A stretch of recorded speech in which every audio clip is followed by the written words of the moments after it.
안녕하세요. 부부 한의사의 서울김 김선미 원장입니다. 중년 이후에 단백질 섭취가 얼마나 중요한지는 다들 아시죠?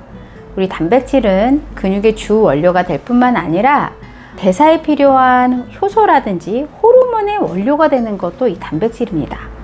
단백질이 부족하게 되면 근감소증의 위험이 올라가고 면역력도 떨어지고 노화도 더 빨리 진행이 돼요.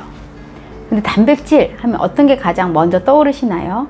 보통 고기가 가장 먼저 떠오르시죠. 이 동물성 단백질은 단백질의 질도 좋고 흡수율도 좋은데 지방의 함량이 높고 칼로리가 높다 보니까 동물성 단백질을 위주로 단백질을 섭취하시게 되면 우리가 심혈관계 문제라든지 이런 성인병에 훨씬 더 많이 노출되게 돼요. 그래서 오늘은 고기 말고 단백질이 많은 음식 5가지에 대해서 안내해 드릴 테니까 이 영상 잘 보시고 식물성 단백질도 꼭 챙겨서 드시면 좋겠습니다.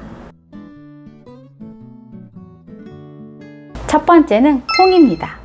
콩은 식물성 단백질 중에서는 질적으로나 양적으로 가장 우수한 단백질이에요.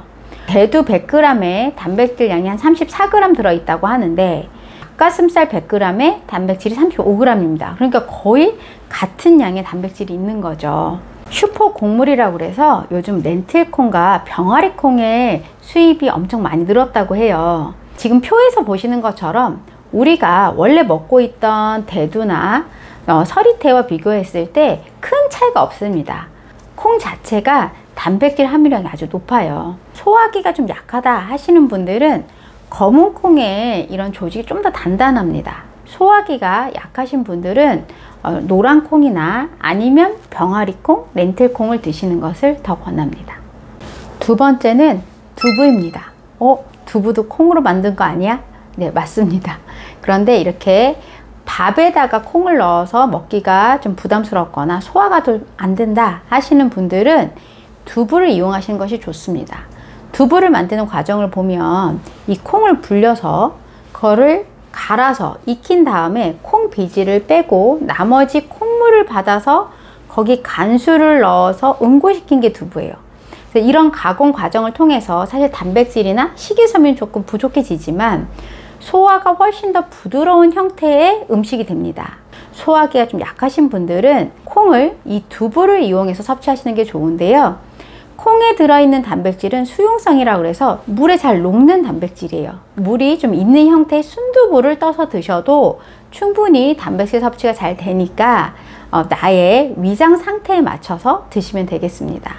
그리고 요즘 얼린 두부가 단백질량이 훨씬 높다 이렇게 나오는데 그냥 두부 한 모를 다 먹는다 라고 보면 얼린 두부 한 모나 얼리지 않았던 두부 한 모나 단백질량 같습니다. 냉동을 한 두부는 수분이 빠지기 때문에 이제 그람당 단백질량이 증가하는 거지 없던 단백질이 더 막 생기는 건 아니니까 굳이 냉동실에 꼭 얼렸다 드시진 않아도 됩니다. 세 번째는 버섯입니다.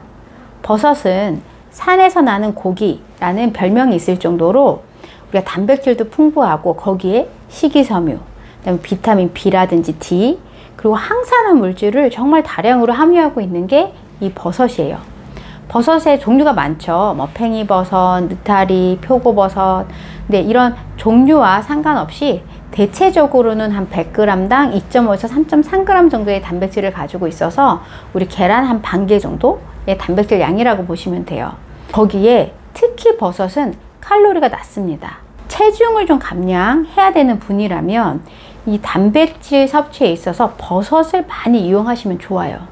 양송이 버섯 같은 경우는 이 버섯들 중에서는 단백질 함유량이 높고 아밀라제아 같은 소화 효소를 함유하고 있어서 소화기가 좀 약하다 하시는 분들은 양송이 버섯을 많이 활용해 보시면 좋겠습니다.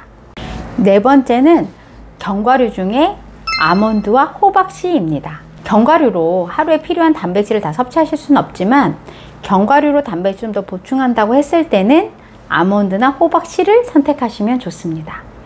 아몬드는 단백질도 좀 풍부하지만 필수 지방산인 오메가3가 풍부한 게 바로 이 아몬드입니다. 아몬드는 하루에 한 5알에서 한 6알 정도 챙겨 드시면 좋고요.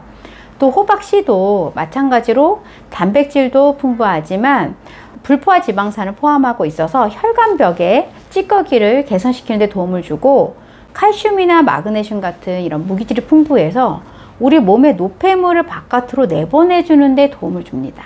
특히 이런 견과류들은 두부 요리를 드실 때 소스를 만들어서 같이 첨가해서 드시면 서로 보완해서 단백질의 질을 더 올릴 수가 있습니다. 5번째, 채소 중에서 단백질 함유량이 높은 게 시금치와 브로콜리입니다. 시금치도 한 100g당 2.9g 정도 되니까 계란의 반개 정도 되죠. 물론 이 시금치만으로 단백질 다 섭취할 수는 없습니다. 그렇지만 견과류하고 이런 시금치를 같이 드신다거나 내지는 고기를 먹을 때도 고기량을 좀 줄이고 시금치를 이용해서 같이 드시게 되면 훨씬 더 좋은 시너지를 낼 수가 있습니다.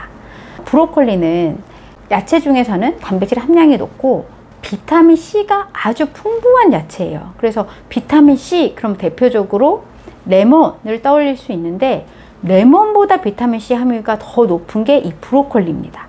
브로콜리를 드실 때는 단백질도 중요한데 비타민C 섭취도 해야 되니 한 1분 정도만 짧게 쪄서 드시게 되면 이 비타민C 섭취도 함께 충분히 하실 수가 있습니다. 고기 말고 단백질이 많은 음식 5가지에 대해서 오늘 안내해 드렸는데요. 그러면 비율을 어떻게 해서 드시는 게 좋을까요? 동물성 단백질과 식물성 단백질을 1:2 정도로 드시는 게 가장 좋습니다. 동물성 단백질 많이 먹으면 안 좋은데 식물성으로만 먹으면 되지 않나요? 그런데 필수 아미노산을 많이 함유하고 있는 게 동물성 단백질이고, 또 거기에 우리가 철분이라든지 아연, 특히 활성 비타민에 해당하는 비타민 B군은 이런 동물성에 많이 가지고 있습니다. 그래서 식물성만으로는 이 필요한 영양소를 다 섭취하기가 좀 어려워요. 동물성 단백질을 드실 때는 기름이 좀 적은 살코기 부위를 드시고, 오늘 알려드린 이 5가지를 잘 챙겨 드셔서 한 1:2 정도로 식단을 꾸리시면 가장 좋을 것 같습니다. 여러분의 건강을 지키는 데 도움이 되면 좋겠습니다. 부부한의사의 서울김 김선미 원장이었습니다. 감사합니다.